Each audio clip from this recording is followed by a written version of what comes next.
we're all on the same page, we're speaking the same language, and that's always a good starting point. Oh my. Good. Now that you've got a year under your belt, how does it feel? How do you feel about your position, what you're doing, people you're working with? Somebody want to take their phone, so I'm not interrupted again. Thanks. Welcome to the Big Pro Football Show presented by your local Chevy dealers. Phones off on set, everyone. And in the press conference, that was not Clay's phone today, by the way. I would just like for everyone to know that was not Clay's phone Packer or my week. phone. Yeah. David Haugh, Clay Harbor, I'm Ruthie Polinsky. Ben Johnson in mid-season form today. Mid-season Clay. form, 102 games till Carolina. He's ready to go right now. I love it. He didn't think that was I don't funny mind at all. that. No, I love It it. wasn't funny. It wasn't. Turn your phone off. You get locked in. Yeah. You know? Let's go. It's the same reaction you would have had for a player if that would have happened in team meeting, right? Yeah. You know? I think so. It's great It stuff. happens. I'm not. The reporter's phone is fine. It's a mistake, but Even it's a with your good reaction. landline? It happens? My with your landline. Yeah, even with the Good. landline that I Okay. still have.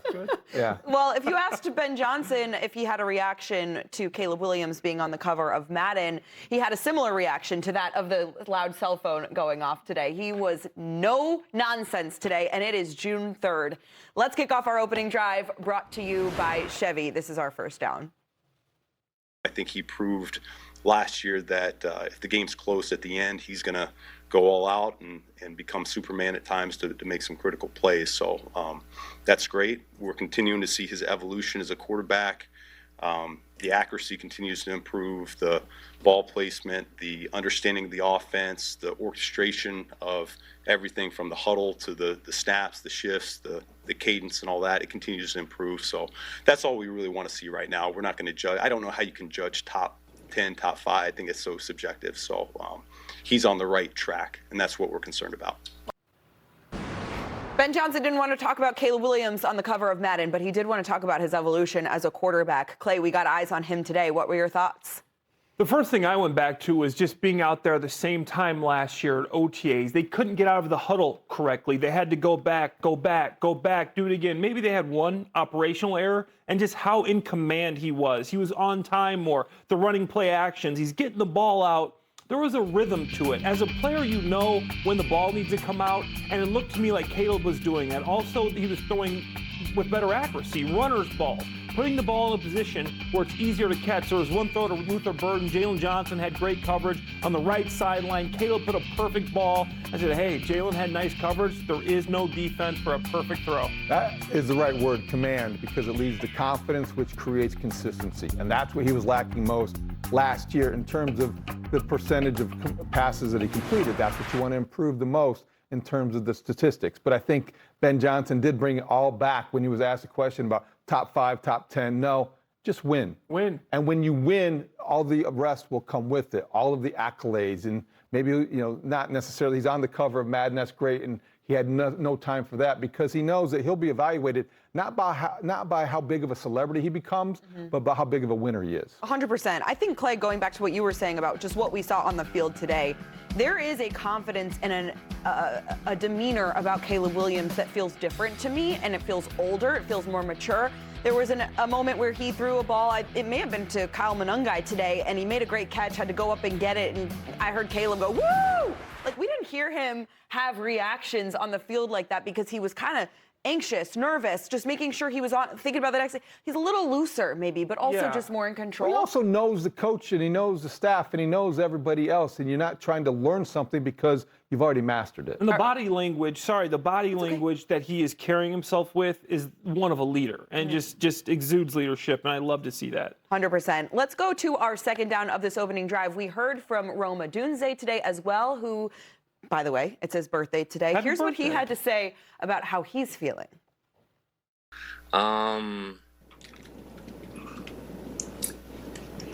This is my new normal.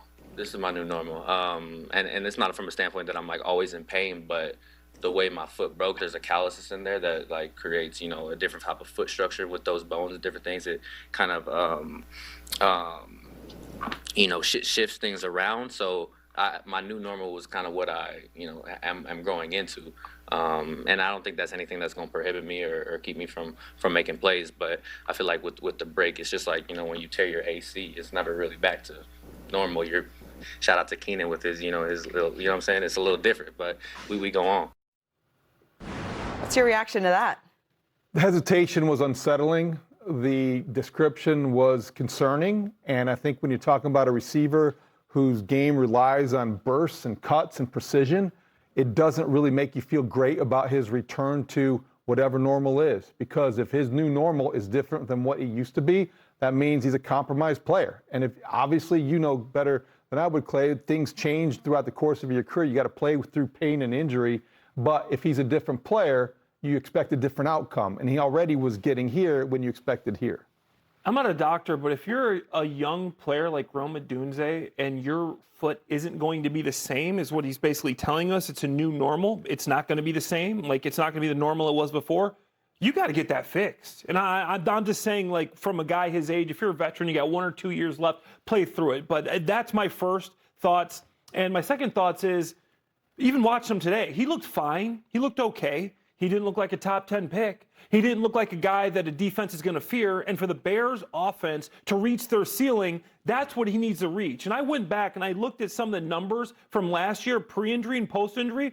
Last year, pre-injury, 70 yards per game. He was on pace for 12 touchdowns through the first 7 games of the year. And then you go to the last 5 after that injury when he came back. He averaged 35 yards per game. So you're telling me this guy's going from a 1,000-yard receiver, 1,200-yard pace, to a guy that may be 500 yards? That's what he was before and after this surgery, this non-surgery, this foot injury. Yeah, I will say today, like, you did feel as though Caleb was looking for Rome. There were a lot of opportunities to get Rome involved. But how many were completed? Right, and that's what maybe is a little bit. It's all speculative, but to use the analogy that Ben Johnson used last week, talking about Luther Burden III, hearing Rome Odunze would not make you go out and want to buy stock in him. No. Because he did sound concerned and he did reveal that there is a new normal. There is a new normal also for a player on the Bears who Ben Johnson described today, one of Kyler Gordon's availability and what that means for his relationship with this current coaching staff. We spoke last year, and neither one of us were really happy with how it went, just from a perspective of being available to get to know each other. I think he only played in 3 games when I look back at it, and so this spring was going to be a springboard for us to get going in the right direction. And so we're still working through that. We're still trying to get that availability piece going. We know he's a good player when he's out there, but trust level is a huge thing for this team, for this coaching staff, for the locker room, and you can only develop that trust by being available.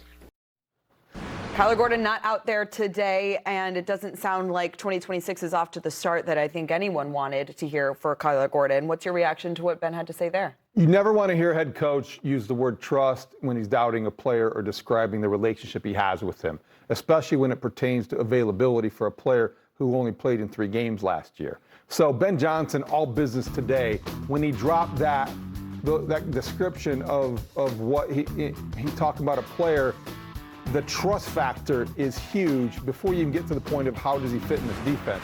You don't even know if he's going to be available.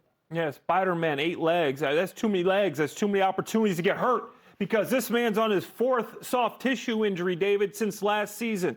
To me, that's a trend. That's concerning. If you have 1 injury, you break a bone, you're trying to come back, but to have soft tissue injury after soft tissue injury, either you're injury prone, which isn't good, you're not recovering right, you're not training right. There is something that's off here. And for you to be trusted, you're going to have to be on the field. So it's June, and coaches send messages. Is this a message being sent to Kyler Gordon to, okay, publicly, I'm going to question you because you haven't earned my trust?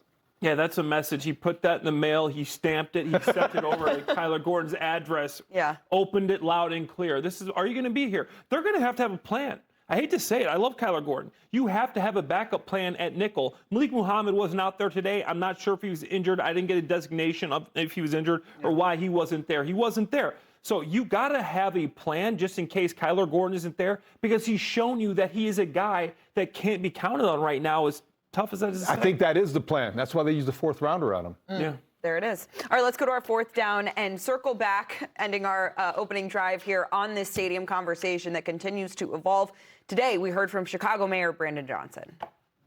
The conversations that we have had up until the point of the end of April have always been centered around what type of agreements can we work out to ensure that there is public benefit and public use. Those shares of revenue, we were in some healthy conversations around what the organization needed and wanted. So no contact since April, though? No, not since April. Okay. Well, I think that's And that's. that helps us because What conclusion are you drawing there? I'm not drawing a conclusion, but you made it sound like it was ongoing. That's why we say we're trying to fill in the gaps. April was last month. I mean, that was a month ago before session ended. All I'm saying is, think about what was said in February, right? Where they had made an announcement, or January they were going somewhere else. So like, don't dismiss the fact that the Bears were still in ongoing conversations as they were saying other things. All right, so dueling mayors on the score today with 𝗏𝗠 and Haugh this morning. You had the Hammond mayor, 𝗏tože 𝗏𝗀 on this morning. And then in the midday show with Rahimi and Harris, they had Chicago Mayor Brandon Johnson. David, how do you summarize what we've learned and gathered today? 𝗏tože 𝗏𝗀 was humble and I think anxious about what's going to happen next. They're waiting for the Bears to make a decision and to announce it and reveal the choice. Brandon Johnson is on the revival tour, and I think you have to look at what his political motivation would be into trying to keep this alive, the possibility of the Bears staying on the lakefront. It's an idea that was hatched in 2024. He's trying to bring it back. The fact that he hasn't talked to the Bears in the past month since April, a lot was made out of that. At the same time, frankly, we don't know what the Bears told him at the end of April. They might have said, okay, there's a lot that's going to happen. We're going to come back to you in the end. Because we can't trust the Bears. We can't trust the Bears because it was even then that we were down to 2 sites, presumably. But what the problem is with the Bears is you cannot presume anything the way that they've handled things. And right now they've gone underground, and we have yet to hear from them since Sunday night. Yeah, I thought you should have had them both on at the same time. Hammond mayor and Chicago mayor, let them just go back and forth. But to me, Hammond, I was surprised that he hasn't had as much conversation as he has. He's saying, yeah, I'll send him a text. Hey, we're still here. We're still love you. We're ready if you guys do want to choose us. It sounds like a girl that's just getting ready for a breakup. You're just getting ready to get that breakup text. Like he knows he is I not. disagree with that, though. I think he sounded humble, but I don't think he sounded defeated. Yeah. It's all about presentation, though. And I respect where you're coming from, Clay. But I think the headline from what the conversation was with 𝗏𝗠 and I was that Hammond mayor says ground ready for building. Yeah. I mean, Yes. he did say that all the environmental concerns valid, but if the Bears wanted to break ground next week, he said absolutely, they would be ready for that project to begin. Yeah, it's all continuing to evolve. And as you mentioned, David, the missing piece here is the narrative from the Bears. We don't know. They're the ones that can set the record straight and say this is our direction, but there's no one to really answer those questions. They right owe now. their fan base an explanation, because if the Bears are in fact a public trust and the city of Chicago has been as good to the Bears and it has been reciprocal, but right now it's time to talk. Unfortunately, Mayor Johnson did let everyone know that he left before the Bears came. That was the worst thing he said all day. Okay, that was. How do you leave a playoff game? You lost votes right there. How do you leave a playoff game when the Bears are behind? And admit it publicly. Why do you admit Wait, that? this was going so well. And then say you got stuck in traffic on the way out because it's such a horrible place to try to get in and out of. He's right there.